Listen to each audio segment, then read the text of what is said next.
מה זה מתבגרים בשבילך? מאיזה גיל היום זה מוגדר? מתבגר? עד איזה גיל זה מוגדר? כי פעם זה היה מגיל 15, היום זה כבר אז השתנה.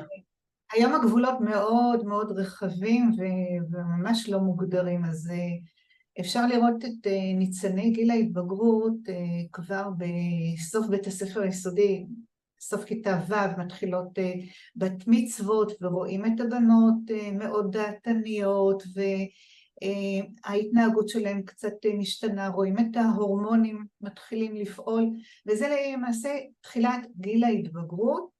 עכשיו, הסוף, מתי זה מסתיים?